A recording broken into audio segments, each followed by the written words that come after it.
Green Bay Packers fans, how's it going? This is Brody, and we need to talk about a situation that could impact our season in a big way.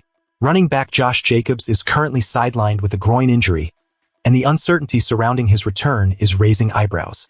Before we dive into this, tell me where you're watching from and what you think about Jacobs' injury status. Are you worried? Or do you think we can manage without him? Also, we're building this community toward 10,000 subscribers. So please subscribe and help us reach that milestone. So what's the latest? Head coach Matt LaFleur shared that Jacobs won't be a full participant in training camp workouts for the foreseeable future, giving us a vague timeline of at least this week, for when we might see him back in action. On Tuesday, he was seen participating in a training group on a side field, but that's a far cry from being ready for the rigors of a full practice. Now, this situation is crucial for the Green Bay Packers for several reasons. Jacobs is not just any running back. He's a three-time Pro Bowler and was a first-team All-Pro back in 2022 when he led the NFL in rushing yards. Last season, despite battling injuries, he still managed to rack up 929 rushing yards and 13 touchdowns. His ability to command the ground game is vital, especially as we head into the preseason opener against the Pittsburgh Steelers on Thursday. The immediate impact. Well, without Jacobs, we're looking at MarShawn Lloyd stepping up to the plate. LaFleur has praised Lloyd's performance in training camp, and it looks like he'll be working with the #1 offense in the upcoming game. However, Lloyd hasn't exactly proven himself yet, with only 6 regular season carries for 15 yards since he was drafted in the 3rd round of the 2024 NFL Draft.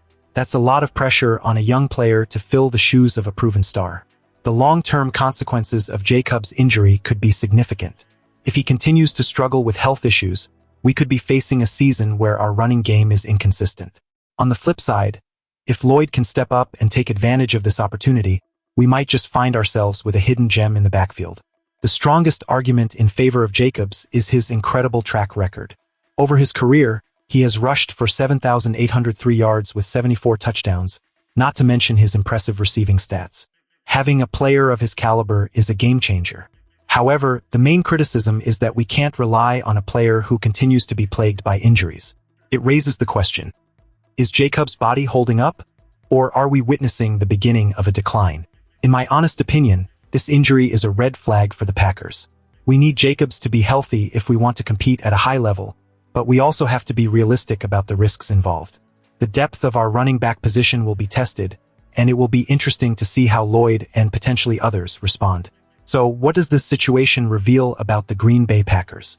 It highlights the importance of depth in our roster, especially in the running back position. As we gear up for the season, we must be prepared for the unexpected. Are you feeling confident in our ability to adapt without Jacobs? Or do you think his absence will hurt us more than we realize? Let me know in the comments, and don't forget to subscribe to help us reach that 10,000 subscriber goal.